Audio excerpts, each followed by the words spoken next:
കുഞ്ഞിപ്പണിന്റെ 2 മാസം തികഞ്ഞപ്പോൾ തൊട്ട് ഞങ്ങൾ പല പ്രാവശ്യമായിട്ട് ബീച്ചിൽ പോയി. 4-5 പ്രാവശ്യം പോയെങ്കിലും കൊച്ചി ഇതുവരെ ബീച്ച് കണ്ടിട്ടില്ല. എന്താ കാര്യം?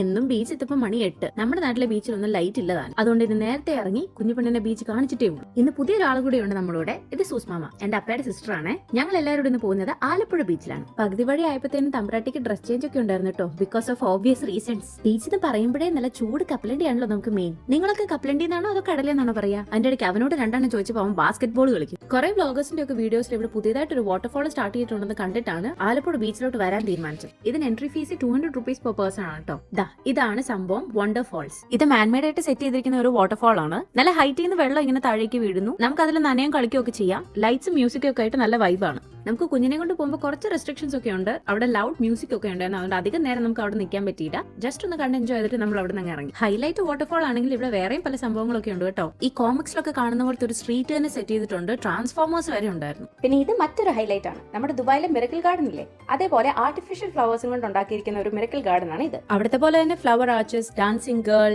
പീകോക്ക്, എമിറേറ്റ്സ് ഫ്ലൈറ്റ് ഒക്കെ ഇവിടെയുണ്ട്. എക്സിറ്റിന് മുമ്പ് ഒരു എക്സിബിഷൻ പോലത്തെ മേളയിലൂടെയാണ് നമ്മളെ ഇറക്കി വിടുന്നത്. ഉടുപ്പ്, ബ്ലാങ്കറ്റ്, ബെഡ്ഷീറ്റ്, ടോയ്സ്, മസാജർ, അച്ചാറ്, പപ്പടം, അങ്ങനെ പല പല ഐറ്റംസ് അവിടെ കാണാൻ പറ്റും. അവിടെ നിന്ന് ഇറങ്ങി ഇനിയാണ് നമ്മൾ ശരിക്കുള്ള ബീച്ച് എൻജോയ് ചെയ്യാൻ പോകുന്നത്. സൺസെറ്റ് കാണാൻ പറ്റിയില്ലെങ്കിലും വെട്ടമുള്ള സമയത്ത് ബീച്ചെങ്കിലും ഒന്ന് കാണാൻ പറ്റിയല്ലോ, അത് തന്നെ വലിയ കാര്യം. കുഞ്ഞിപ്പണി അത്യാവശ്യം ബീച്ച് എൻജോയ് ഒക്കെ ചെയ്തു കേട്ടോ. 2 പ്രാവശ്യം കാലം നനച്ചു കഴിഞ്ഞപ്പോഴത്തേനും ആള് കരയാൻ തുടങ്ങി.